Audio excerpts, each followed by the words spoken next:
Over the years, Halo has definitely been a franchise that has continuously provided pretty top-tier content across the board. We can all agree that for the most part, Halo as a whole is something that currently works pretty well, and typically things like matchmaking and day-to-day experience is on a decent enough level of play. But what happened to all of those times where Halo just seemingly completely broke? If you think one specific Halo game is bad, just look at some of the things that have happened over the years. Okay, but before we get into the rest of this video, we wanted to ask the very quick question that we know a lot of you probably are wondering on a regular basis. What if the Master Chief's son, Cortana, wanted to create a podcast where he talks about his favorite bands, like Fall Out Boy and Panic at the Disco? Well, he probably would need a website to promote his podcast, and he probably would use Squarespace, who are actually the sponsors for this video. And if you have never heard of Squarespace before, make sure to stay around to learn more about the #1 website building and hosting service that's out there. But we'll talk about that a little bit more later on in the video. Let's go ahead and jump into this.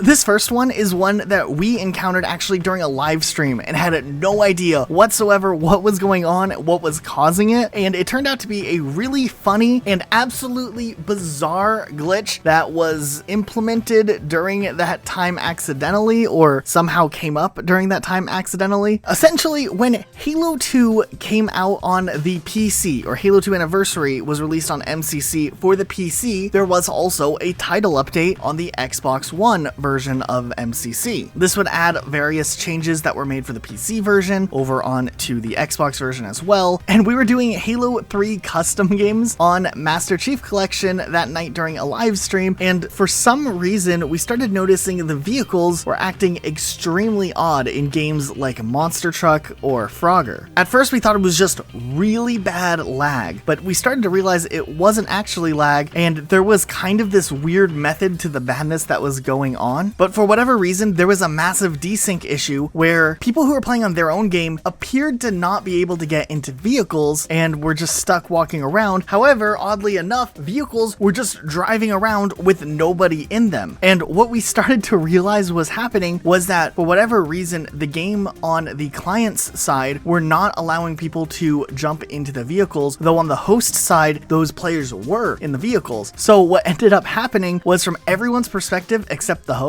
it just looked like these vehicles were driving around. It started to turn into something where we started to learn that even if you were not in a vehicle, you could walk in the direction or press the inputs that you normally would press when driving the Warthog, and the Warthog would go in that direction. So the Warthog that you were not in, that would be somewhere in your vicinity that you first tried to get into, was mimicking your movement while you were walking around, and it was really bizarre. So it was like this really weird remote control Warthog thing going on. And what was the weirder thing about the whole situation that we look back at and we're like, how did this even happen, is that somehow in the process of putting Halo 2 onto the PC, Halo 3 on the Xbox gets completely broken. It's just weird. It just kind of shows that MCC is very complex because it's Bungie's spaghetti code kind of stacked together. But fortunately enough, a fix was put out relatively quickly. So in a way, it kind of makes us happy we were able to have that experience that one night or couple of nights that was available before it ended up getting fixed. This one's actually really recent, but it has to do with another issue that randomly popped up when Halo 4 was released on PC that somehow changed the way that Halo 4 works on the Xbox One. For instance, when Halo 4 was released on PC, whatever update that brought the overall Master Chief Collection on Xbox and on PC up to date to the same exact version, since now both platforms had the same versions of Halo essentially with all the same games on it, except in the process of the Xbox version getting its update that would make it on par with the console version and allow crossplay and stuff like that. For whatever reason, these boxes in the Halo 4 level Dawn just randomly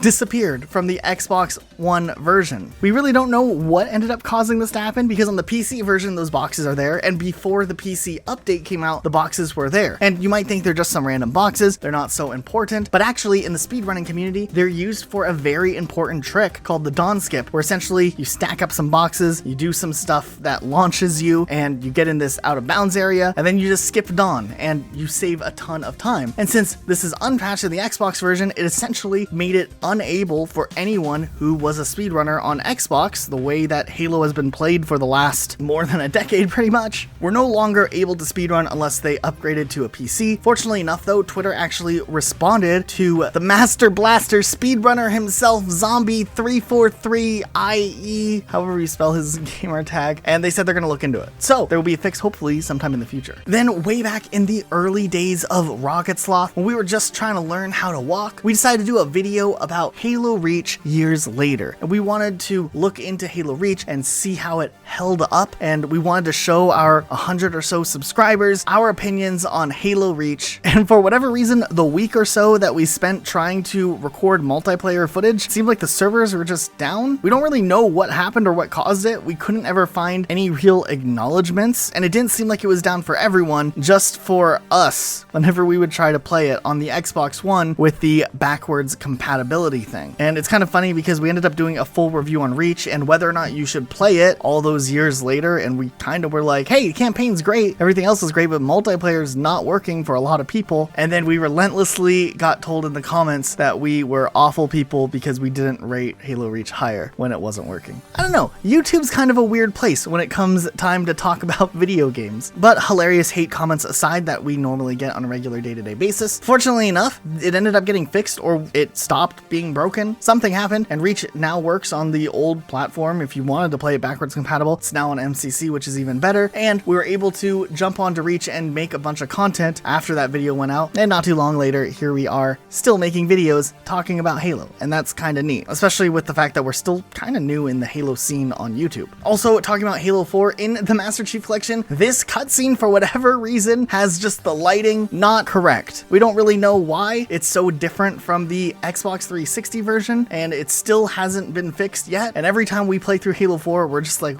what is going on with this cutscene? It just seems like they forgot to color it in, or something happened, we don't know. Thanks again to Squarespace for sponsoring this video. As we said earlier, Squarespace is the easiest to use website building and hosting platform out there, and it has a ton of features provided in one really easy to use online tool. Want to make sure your website looks the best that it could be? Squarespace makes it super easy to pick from their categories of templates that are all unique and really clean looking. And with their customization tool, you can even change small details about your website, like the color scheme, maybe some layouts, throw some cool animations and fonts in there along the way. There's a lot of options, and you can really make the website feel like your own. It doesn't matter if you're trying to make a website for a podcast or an online shop or maybe a blog or something else. Squarespace will have the perfect variety of designs to really just put whatever project you're working on to the more professional level. And once you have your website built up, you can easily schedule posts so you can have them go out at the perfect times during the day. You can enable a comment feature so you can interact with your community. And to top it off, Squarespace offers one of the best analytics tools that lets you learn even more about your website data, like where people visit your website from, what times your website has the most traffic, and even what content people click on the most. Squarespace provides you with anything you want to know about your website, all in one easy to use interface. It gets even better though. If you set up your website and you really want to make it stand out, you can integrate a domain that you already own or purchase a domain right through Squarespace, which makes it really easy to just give yourself that .com credential and look really professional. And if you want to make a purchase of a domain and sign up for Squarespace, go to squarespace.com/rocketsloth, get 10% off your first purchase of a website or domain using code RocketSloth. Okay, let's go ahead. Playing Halo Reach, the Spartan models just decide to randomly completely fall apart, which is quite different from anything we'd experienced in the 360 version. But on the Xbox One MCC version, they randomly will just turn to this dark abyss color and just stay that way. And a lot of the other textures sometimes will just completely break and collapse in on itself. We could actually spend a ton of time just talking about Master Chief Collection when it first launched, because there was so many odd things that were going on back then, but it's probably kind of been done to death already. But some of our favorite things when the Master Chief Collection first launched definitely included the Firth thing that would pop up if you got first place. It just said you got Firth place instead. You know, you could never find a game in matchmaking, which was super irritating. A ton of crashes were ever present, and also I did get super triggered that there was no way to change the game type in Halo 3 Forge mode, which would mean custom games would be impossible unless 343 committed to fixing it, which they at least did, and custom games are actually pretty alive still, even all these years later on MCC. Still, even with the amount of support and love the Master Chief Collection finally got later on, and the polish that's gone into the game, and all of the cool stuff they've added in, honestly, we are pretty big fans of the way that the Master Chief Collection has been treated, especially if you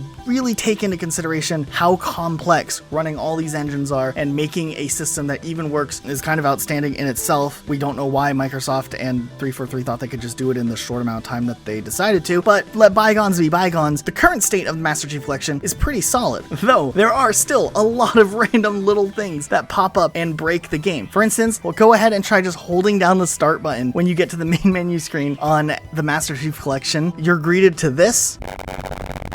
Seriously, if you're watching this at the time of this video going out, go ahead and enjoy. Try that yourself. For whatever reason, if you go to the lobby leaderboards in the campaign section and you decide, hey, I'm gonna go ahead and look at the storm, your game will just crash. For the longest time, the achievement on Truth and Reconciliation, where you clear the first area without alerting any of the enemies, was bugged, where you just couldn't get the achievement, whether you did it right or not. And they finally just patched it after months and months and months of us worried that we wouldn't be able to 100% the game unless we went to the store, bought an original version of Master Chief Collection, connected our Xbox offline, installed the original version so we didn't have any patches, hoped that Halo Combat Evolved would launch on that day one version of Master Chief Collection, and try to get the achievement then before that ended up getting broken or whatever. That was a serious plan Luke and I considered, and fortunately enough, we didn't have to go through with it because they finally patched it. So yeah, Master Chief Collection's very complicated. There's definitely issues where one thing can break another thing, but ultimately, the main studio that's been working on all of the post-launch support for the Master Chief Collection, they're called Splash Damage Studios, and they definitely deserve way more attention than they get because they're the ones that are really putting in the hard work at fixing up the Master Chief Collection. And of course, the release team at 343, the publishing team that's worked on rolling out those updates, have done a great job with MCC. Okay, and if we want to go even further back in time, there were a few other little nuanced things that would pop up in the older Halo games as well. Like in Halo Reach, if you played Infection on the level Boardwalk, there was this little hiding spot that was discovered that absolutely broke the gameplay. And while it's maybe not the same type of traditional break we're talking about, the fact that this was integrated as a part of matchmaking was pretty awful, because essentially every time you loaded up on Boardwalk, you'd have 3 or 4 people in that hiding spot, and if you were infected, there was literally nothing you could do. Let alone the fact that getting to that spot is difficult enough, then killing the enemies while they're in there is near impossible, and it was really, really frustrating at times, and when I was writing the video, I just need to let that out and include it in the script. Okay, but what other glitches and things that have completely broken Halo in the past have you experienced? Maybe you can let us know in the comments. There's probably a lot of things that have really just fundamentally